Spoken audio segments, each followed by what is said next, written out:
A supply chain is a system of organizations, people, activities, information, and resources involved in moving a product or service from supplier to customer. Supply chain activities transform natural resources, raw materials, and components into a finished product that is delivered to the end customer. In sophisticated supply chain systems, used products may re-enter the supply chain at any point where residual value is recyclable. Supply chains link value chains. Overview: The Council of Supply Chain Management Professionals defines supply chain management as follows. Supply chain management encompasses the planning and management of all activities involved in sourcing and procurement, conversion, and all logistics management activities. Importantly, it also includes coordination and collaboration with channel partners, which can be suppliers, intermediaries, third-party service providers, and customers. In essence, supply chain management integrates supply and demand management within and across companies. Supply chain management is an integrating function with primary responsibility for linking major business functions and business processes within and across companies into a cohesive and high-performing business model. It includes all of the logistics management activities noted above, as well as manufacturing operations, and it drives coordination of processes and activities within and across marketing, sales, product design, finance and information technology. A typical supply chain begins with the ecological, biological, and political regulation of natural resources, followed by the human extraction of raw material, and includes several production links before moving on to several layers of storage facilities of ever-decreasing size and increasingly remote geographical locations, and finally reaching the consumer. Many of the exchanges encountered in the supply chain are therefore between different companies that seek to maximize their revenue within their sphere of interest, but may have little or no knowledge or interest in the remaining players in the supply chain.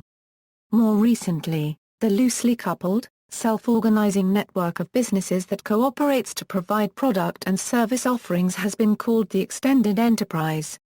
Guaranteeing acceptable conditions in a global supply chain can be a complex challenge. As part of their efforts to demonstrate ethical practices, many large companies and global brands are integrating codes of conduct and guidelines into their corporate cultures and management systems. Through these, corporations are making demands on their suppliers and verifying, through social audits, that they are complying with the required standard. A lack of transparency in the supply chain is known as mystification, which bars consumers from the knowledge of where their purchases originated and can enable socially irresponsible capitalist practices. Supply chain modeling. There are a variety of supply chain models, which address both the upstream and downstream sides. The SCOA model, developed by the management consulting firm PRTM, now part of PricewaterhouseCoopers LLP, has been endorsed by the Supply Chain Council and has become the cross-industry de facto standard diagnostic tool for supply chain management. SCOA measures total supply chain performance. It is a process reference model for supply chain management, spanning from the supplier's supplier to the customer's customer. It includes delivery and order fulfillment performance, production flexibility, warranty and returns processing costs, inventory and asset turns, and other factors in evaluating the overall effective performance of a supply chain. The Global Supply Chain Forum has introduced another supply chain model. This framework is built on 8 key business processes that are both cross-functional and cross-firm in nature. Each process is managed by a cross-functional team including representatives from logistics, production, purchasing, finance, marketing, and research and development. While each process interfaces with key customers and suppliers, the processes of customer relationship management and supplier relationship management form the critical linkages in the supply chain. The American Productivity and Quality Center Process Classification Framework (SM) is a high-level, industry-neutral enterprise process model that allows organizations to see their business processes from a cross-industry viewpoint. The PCF was developed by APQC and its member organizations as an open standard to facilitate improvement through process management and benchmarking, regardless of industry, size, or geography. The PCF organizes operating and management processes into 12 enterprise-level categories, including process groups, and over 1,000 processes and associated activities. In the developing country public health setting, John Snow, Incorporated has developed the JSI framework for integrated supply chain management in public health, which draws from commercial sector best practices to solve problems in public health supply chains.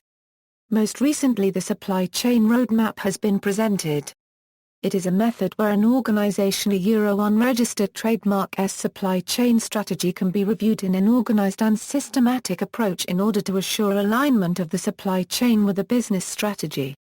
The method is supported in the most important and recognized theories and practices about supply chain strategy and business strategy.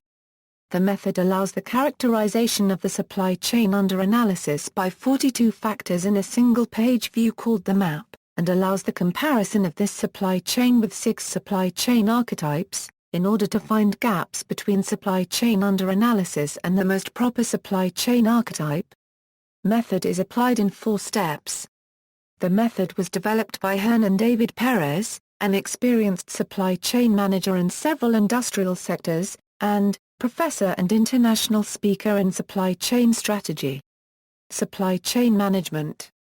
In the 1980s, the term supply chain management was developed to express the need to integrate the key business processes, from end user through original suppliers.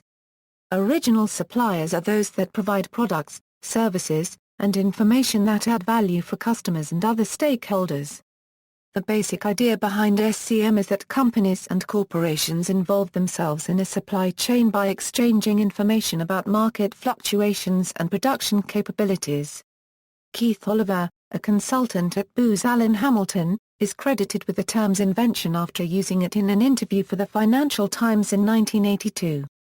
If all relevant information is accessible to any relevant company, every company in the supply chain has the ability to help optimize the entire supply chain rather than to sub-optimize based on a local interest.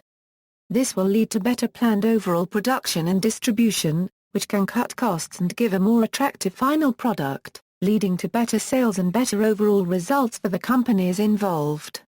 This is one form of vertical integration. Incorporating SCM successfully leads to a new kind of competition on the global market, where competition is no longer of the company versus company form but rather takes on a supply chain versus supply chain form. The primary objective of SCM is to fulfill customer demands through the most efficient use of resources, including distribution capacity, inventory, and labor. In theory, a supply chain seeks to match demand with supply and do so with the minimal inventory. Various aspects of optimizing the supply chain include liaising with suppliers to eliminate bottlenecks, sourcing strategically to strike a balance between lowest material cost and transportation, implementing just-in-time techniques to optimize manufacturing flow, maintaining the right mix and location of factories and warehouses to serve customer markets, and using location allocation, vehicle routing analysis, dynamic programming, and traditional logistics optimization to maximize the efficiency of distribution. There is often confusion over the terms supply chain and logistics. It is now generally accepted that logistics applies to activities within one company or organization involving product distribution, whereas supply chain additionally encompasses manufacturing and procurement, and therefore has a much broader focus as it involves multiple enterprises working together to meet a customer need for a product or service. Starting in the 1990s, several companies chose to outsource the logistics aspect of supply chain management by partnering with a third-party logistics provider. Companies also outsource production to contract manufacturers. Technology companies have risen to meet the demand to help manage these complex systems. There are 4 common supply chain models. Besides the 3 mentioned above, there is the Supply Chain Best Practices Framework.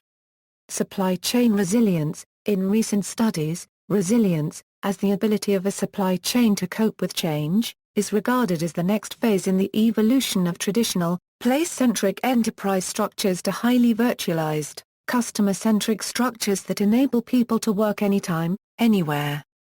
Resilient supply networks should align its strategy and operations to adapt to risk that affects its capacities. There are 4 levels of supply chain resilience. First is reactive supply chain management.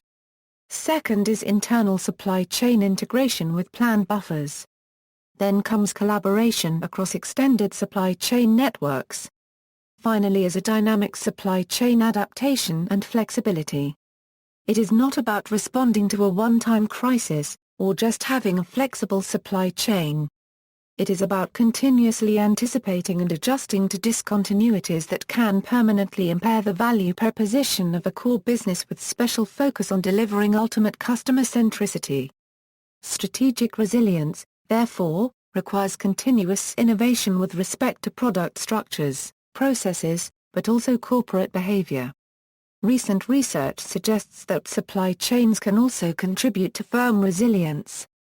Social responsibility in supply chains. Incidents like the 2013 Savile building collapse with more than 1,100 victims have led to widespread discussions about corporate social responsibility across global supply chains. Wieland and Hanfield suggest that companies need to audit products and suppliers and that supplier auditing needs to go beyond direct relationships with first-tier suppliers. They also demonstrate that visibility needs to be improved if supply cannot be directly controlled and that smart and electronic technologies play a key role to improve visibility. Finally, they highlight that collaboration with local partners, across the industry and with universities is crucial to successfully managing social responsibility in supply chains. Traceability in agricultural supply chains. Many agribusinesses and food processors source raw materials from smallholder farmers. This is particularly true in certain sectors, such as coffee, cocoa and sugar. Over the past 20 years, there has been a shift towards more traceable supply chains. Rather than purchasing crops that have passed through several layers of collectors, firms are now sourcing directly from farmers or trusted aggregators. The drivers for this change include concerns about food safety, child labor and environmental sustainability as well as a desire to increase productivity and improve crop quality. Regulation. Supply chain security has become particularly important in recent years. As a result, supply chains are often subject to global and local regulations. In the United States, several major regulations emerged in 2010 that have had a lasting impact on how global supply chains operate. These new regulations include the Importer Security Filing and additional provisions of the Certified Cargo Screening Program. Development and design. With increasing globalization and easier access to alternative products in today's markets, the importance of product design to generating demand is more significant than ever. In addition, as supply, and therefore competition, among companies for the limited market demand increases and as pricing and other marketing elements become less distinguishing factors, product design likewise plays a different role by providing attractive features to generate demand. In this context, demand generation is used to define how attractive a product design is in terms of creating demand. In other words, it is the ability of a product's design to generate demand by satisfying customer expectations. But product design affects not only demand generation but also manufacturing processes, cost, quality, and lead time. The product design affects the associated supply chain and its requirements directly, including manufacturing, transportation, quality, quantity, production schedule, material selection, production technologies, production policies, regulations, and laws. Broadly, the success of the supply chain depends on the product design and the capabilities of the supply chain, but the reverse is also true, the success of the product depends on the supply chain that produces it. Since the product design dictates multiple requirements on the supply chain, as mentioned previously, then once a product design is completed, it drives the structure of the supply chain, limiting the flexibility of engineers to generate and evaluate different supply chain alternatives. See also. References. External links, Glossary of Supply Chain Standards, Supply Chain and Logistics Terms and Glossary, ECO Transit, Calculation of Energy Consumption and Emission Data of Supply Chains.